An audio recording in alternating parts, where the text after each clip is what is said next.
ప్రతి ఒక్కరిలో మీ ఆఫీసుల్లో ఒక మార్పు కనపడాలి. ఏదైతే మనం చెప్పడం కాకుండా మనం ఒక లీడర్స్గా దాన్ని ఒక ఎగ్జాంపులరీగా లీడ్ చేసే పరిస్థితి ఉండాలి. అలాంటి వర్క్ కల్చర్ రావాలి. మీరే కాకుండా ఈరోజు టెక్నాలజీ అనువుగా వచ్చింది కాబట్టి లాస్ట్ మైల్ వరకు అందరి దగ్గర పనిచేయించే పరిస్థితి రావాలి. ఇది అసాధ్యం కాదు, సాధ్యం. ఈరోజు ఒక నిర్ణయం చేశాం పోలీసుల్లో. ఈ సంవత్సరం 33% క్రైమ్ రేటు తగ్గాలి. ఇది తగ్గాలి అంటే ఆ జిల్లాలో ఉండే పరిస్థితులకు అనుగుణంగా మీరు ఒక యాక్షన్ ప్లాన్ తయారు చేసుకొని కమ్యూనికేషన్ ఇవ్వాలి. కమ్యూనికేషన్ ఇచ్చిన తర్వాత ఎక్కడికక్కడ ఫర్మ్ యాక్షన్స్ ఉండాలి. టెక్నాలజీని కూడా మీరు ఉపయోగించుకునే పరిస్థితి రావాల్సిన అవసరం ఉంది.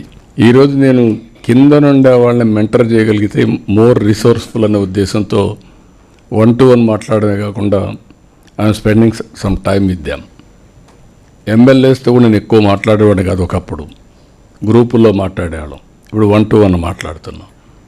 I wanted to mentor, motivate and also వాళ్ళల్లో ఒక ఇన్స్పిరేషన్ తీసుకొచ్చి ఫ్యూచర్కి ఏం చేయాలనో బాధ్యతతో చేయించడం కోసం పోతున్నాం.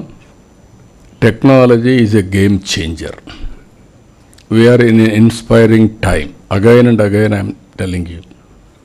మనం కానీ టెక్నాలజీని ప్రాపర్గా ఉపయోగించుకోగలిగితే డెసిషన్ మేకింగ్ తీసుకునే లీడర్షిప్ని మనం ప్రమోట్ చేయగలిగితే, డెసిషన్ తీసుకునే లీడర్షిప్. మళ్ళీ టెక్నాలజీ ఉండి మీరు డెసిషన్ తీసుకోకపోతే మాత్రం